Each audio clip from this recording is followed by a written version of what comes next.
Yep, I think CPs and CP related plants grow on the rotten side of chalk. Anyway, going to plant some carrot tops, a carrot and a potato, and maybe a potato plant. So we're going to go around and have a look, sort of thing, and see how we go.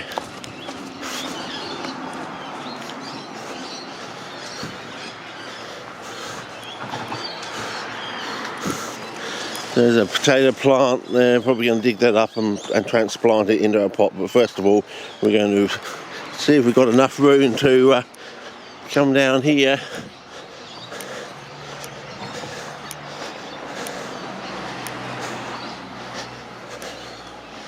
Yeah.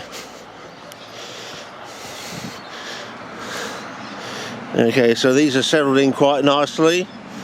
And we got some bronzing coming on the true dandelion, and we're just going to basically, the easiest thing with this thing is just to stick it in. I reckon it's just to stick it in. I don't know. Do we leave it out of the soil like that? Maybe we do. Give it a go so you can get some sunlight, so you can know which way is up, sort of thing, and. Stick one in here, sort of thing. Another one over here, so they'll be in the sunlight, sort of thing, and see if we get any spots. And we've got a number of eyes here for the potato. I don't know, should I put it all the way in, or do I leave the eyes out? I don't know. I suppose we can leave the eyes out and get some sunlight. We'll see. We'll learn. I suppose it's a learning curve, fellas. So yeah. Anyway, now we'll just go and dig up our potato. Yeah, the sun's out for a bit. It'll probably go anyway. And the camera's still a bit... I take potluck and put it on one of the settings on high. I don't know whether it's high dynamics or it's high resolution, but I end up putting one of them on to the correct setting. But yeah, anyway, we'll see how we go. I don't know how deep this is going to go, but yeah. But whether we do it with the tuber or without the tuber, a bit of nice sand in there. Anyway, it's something. And oh yeah, a little tuber. Well, a couple of little tubers. So let's see if we can get the most of it all. And see how this responds. Remember, the Irish used to grow their potatoes, used to dig a trench and line it with seaweed.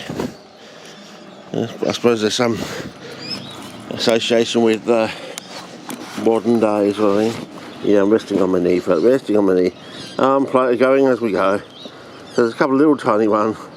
Get as much dirt off as we can. Give it a bit of a shake. And I think I'll plant it just as it's like that, I think. But yeah, we'll see how we go.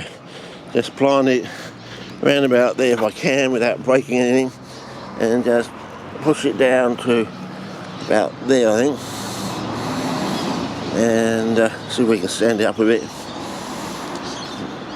And, sorry, was I pointing the camera in the wrong direction? Yeah.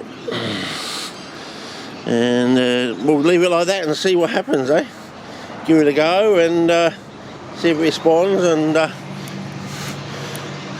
the carrots are not in the same family. The tomatoes, deadly nightshade, they're all in the Solanaceae, but the carrot, I don't think the carrots are. So carrots are a plant of apparently sandy soil, so we've got a bucket of sand here. The international standard. So if we can do things in a bucket of sand, we're matching or equaling the international standard. Of course, this is flooded, of course, so we've raised the bar slightly. But then again, these are all bog plants. And I'll probably put something in the title about bog plants. But I think they seem to all grow on the rotten side of chalk, sort of thing. Did I say that originally? Or did I say something else? That's what I was supposed to say. I think all these bog, but whether the BOG stands for anything, I don't know. and it's been lost to time. Like BOG is actually an abbreviation, I assume it just means bog, but you never know. There could be some ancient sort of thing, and it's just been abbreviated to bog or something, But yeah, I believe all these related bog plants, probably with many other ones that evolved from anaerobic earth. Yeah, that's it. Bog plants. So they're basically plants that grow in anaerobic soils, and there's a little bit more too, and basically on the rotten side of chalk sort of thing. So anyway, we'll see how these go and how they develop, and go from there sort of thing. But that's about it for today, just to put them in. Whether they rot or not, we'll find out. But we might get a few surprises. But I thought I'd better put them up a little bit proud to the pot, so they can get some sunlight, so they know that, oh wow, it's time to grow sort of thing. If we just put them underneath the pot, they may just rot off or something. But we'll see how the potato goes. I don't know, it's got some sort of disease on these leaves, but we'll see. But the new leaves seem to be okay, so we'll see how it goes. If it suddenly just takes off, we'll know that it can outgrow a disease or something. We may have to cut some of those diseased leaves off, I don't know, but we'll see. But I do like the bronzing is starting to develop on the dandelions, so that's a good sign. So, but yeah, we'll see how we go. Anyway, as the White Sox guys say, if you can grow a tomato, you can grow CPs. But what does that really mean? There has to be something very special about the tomato.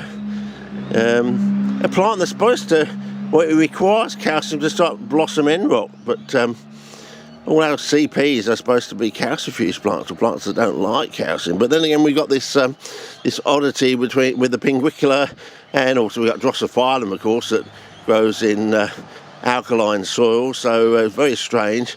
And with the pinguicula, we've got two major groups, ones that abhor calcium and ones that like a bit of granulated chalk in their medium to grow well. They're like facultative in a way. They don't mind it, and they grow better with a habit, as opposed to like liverworts are supposed to be, half the European liverworts are supposed to be obligate calcicoles, so they have to grow on calcium basically. So very strange. As I said, in the old days when we were spouting all this information about CPs not liking calcium, we used to get odd looks from the newly minted European Australians, who obviously knew this thing, that most liverworts in Europe grow on chalk, basically, on calcium rich soils and limestone cliffs and things like that. And they were looking at us like, you telling me bullshit? I think in a way we were, but we were inherently doing it. It wasn't on purpose.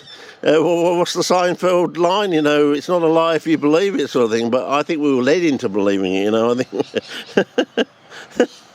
But anyway, we'll see how we go. And yeah, the sun's going in now, so I'll probably have to bring it to an end. But basically, the idea that bog plants are basically plants of anaerobic soils. So I don't know what all the nonsense about the perlite is about. I don't think it's for aeration, because if you ever put perlite into a just a Coke bottle and fill it up, you'll notice over a few days that all the interstices in the perlite fill up, and basically it becomes anaerobic, and you can actually get anaerobic organisms to grow in with the perlite. So the organism goes nice and red. So yeah, anyway, so we'll see how we go. So all this trying to grow and get a more aerated soil, I don't think that's the pathway. I don't think that's the natural pathway. So anyway, we'll see how we go. They may all just rot off in a few days. Oh well, you got to try these things. But I've had good signs from these, so they haven't died. Get some nice blushing on the dandelion, which is one of these funny weeds that seems to grow where it grows, year in, year out. It's like this, the weeds grow in, year out, where they grow in the spots in the garden. As you can see, they just grow where they grow, year in, year out. And they grow in certain areas of your neighbourhood, and they just grow there, year in, year out. But you don't have to fertilise them or anything, Or you don't have to rush down the shops and, get some fertiliser for your weeds. They come up every year in those spots. if you transfer plants between plants, they'll grow. If you try and transfer them too far outside the vicinity where they're growing, they usually fail. They do poorly or fail.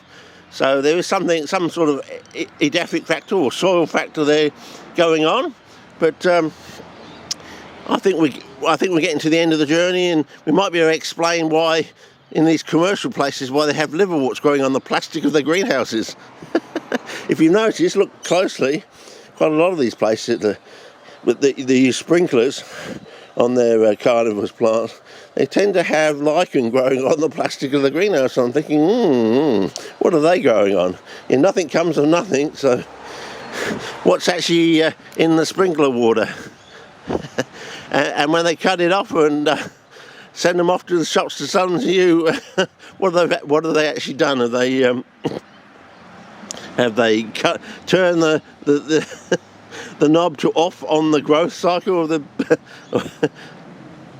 They just turn up the shops looking nice and just sit there doing nothing, and you go home and they just don't actually really grow. Or yeah, I think we will. It's a bit like this pelletized stuff in the 90s. We were sort of alluded to that everything that pelletized expands up, and and eventually they just stop doing that, so they just fall to bits. I think it's like that. This idea that these things are actually growing. That the speed that they grow at is growth, but I don't think that is. I think this, if you look at weeds, the way they grow and how quickly they grow, you're not fertilising them, and they're growing really, really well. You can watch a leaf come out and grow full length in about 3 days. That's the sort of growth I want to see in my carnivorous plant sort of thing, in my carnivorous plant society. So I think we've been. Whatever the word is, I've forgotten, corralled into this idea that what we're seeing is actual growth. I don't think it is. I don't think it's true plant growth. And all this idea, you got to nip down the shop to get this, you got to prepare your soil, you got to buy this, and the major NPK is doing all the work, and I don't think it really is. I think there's some plants out there that grow completely as I say, they grow in anaerobic soils, and they grow in a completely different fashion, and once you work it out, you can grow them really well, really fast, and really robustly and colourfully and everything else, and they'll do better than the ones that you see out in the wild, which also grow much faster, stronger, and on an annual basis than they do to the ones in cultivation. So yeah. Anyway, we'll see how we go, but tentative days yet, but I think we're going places now. We've met the international standard of a sand culture. I mean, you can't make progress without doing it in sand cultures, because the first thing they'll say is that peat is an ill-defined medium, which it is. I grant them that, yeah, it's true. But all your results don't count there, because they'll just say it's an ill-defined medium. But now we're in a sand culture. Oh, what is it about a sand culture? I didn't really say this the other day. Well, the thing with a sand culture is you can do a lot of things to, this is particularly quartzite sand. You can, put through various solvents, inorganic solvents, organic solvents, and you can take out various organics. You can put various organics into it. You can take out various inorganics, take out the iron, just leave traces of aluminium in there. Take out the aluminium but leave the iron in there. Take them both out in 2 flushes or something. You can put it in an oven and you can heat it to high temperatures. You can slowly heat it for 3 hours, sterilise everything. You can heat it to red heat and let it cool down. You can freeze it in a freezer if you want to, kill any plant organisms in there. Just like if you put your peas or something in the freezer, you can smash cells that way.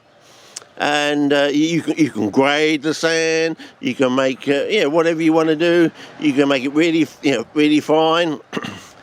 Take it down to silt level. You can even grind it down to clay level, and things like that. You can do all these things with a sand culture sort of thing. So, and you can try things at all different angles, and a whole cascade of things. But you can do it quite precisely. So that's what it's all about, getting into a sand culture.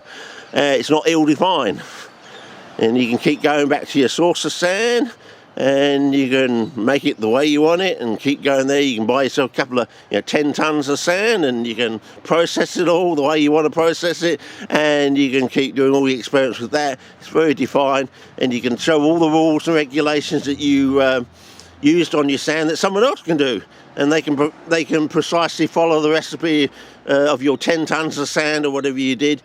Spend a few weeks processing or something, putting solvents through it or whatever you did to it, and they can follow the same recipe, and it's very precise, basically, and so on and so forth. Anyway, so there you go. So that's why when we do things in the sand culture, people will sit up and take notice. So it's much more defined. And you might come across a few things. You've actually separated this idea from peat and sand. You've separated the peat out, basically, and you can start to say, well, what is peat really? How does it work? Because as I said before, most of the commercial tomato plants are grown in peat. Just peat, and it's usually Irish peat, and they've been doing that for at least 100 years. And and as the White Sox Sarah guys say, if you can grow a tomato, you can grow a CP. But if they're just growing the tomatoes in peat, isn't that a bit of a cyclic argument? Well, because basically we grow CPs in just peat and sand, basically. But then again, you've got to find out what is peat really. How ill-defined is it when you can define it by growing things in a bucket of sand? You might actually learn what peat actually is, or what it's actually doing, by growing something in just straight sand, basically. So a sand culture. So anyway, that's about it for this time. I thought, just show you that they've settled in nicely. They're putting up new leaves now. Not bad. That's the way we want it. We want to get in the future, we just want to get a plant, put it in, and have it stabilised overnight and start seeing growth within about 3 days that just keeps on going. Plants getting bigger, bigger and stronger, growing faster, more colourful, more robust. Get to a stage where they divide, you get tubers, whatever, puts up flowers, you get seed. You get so many plants, you just end up having to give them away to people. Because you've just got so many. You've maxed out your greenhouse, you've got no more room because they're just growing so well. Yeah, well then again, we might actually get there after 50 years of soul-destroying efforts, I think. Anyway, that's over. That's it for this one. Yeah, a bit of sunlight. We've got a lot of rain coming in over the next couple of days, so these will get rained upon, so it'll be rather interesting. So basically that's what we're going to do, keep them out in the rain during the wet. The wet is when the soil stays damp, as you can see here. Just stays damp until about the 3rd week of October, dries out to 2 or 3, 4 days, and then the plants will start going into dormancy. If there's a rain that comes before that, before they go into dormancy, they'll hang on for however long it stays damp on the surface again. But if they already started going into dormancy, then the heavy rain can't stop them. They'll just go into dormancy as a protective measure.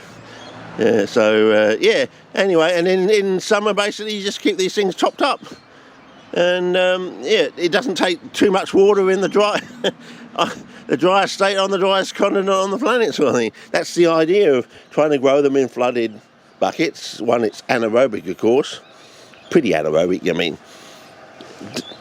below about an inch, it's definitely anaerobic. If you've grown anaerobic organisms, yeah, you can tell in a glass jar or something. Basically, an inch and everything else underneath that is basically anaerobic.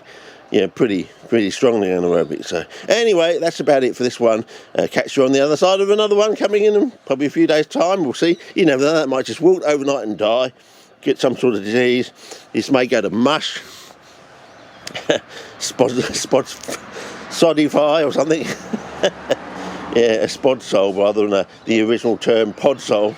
I don't like the new term, but that's just me. Maybe that's just me. Maybe it's you as well, I don't know. I still like the old term of pod sole. I still like to use it. Yeah, spodo sole doesn't, I don't know. It's like putting all these new fancy names in, naming plants after comedians and things like that. Yeah, it doesn't go with me, and not using the standard rules for how you end words in Latin and things like that. Yeah, if it's named after a person, it should have a double I. Hamiltonii, Planchonii, Whittaker, things like that. Yeah, if it's named after a person,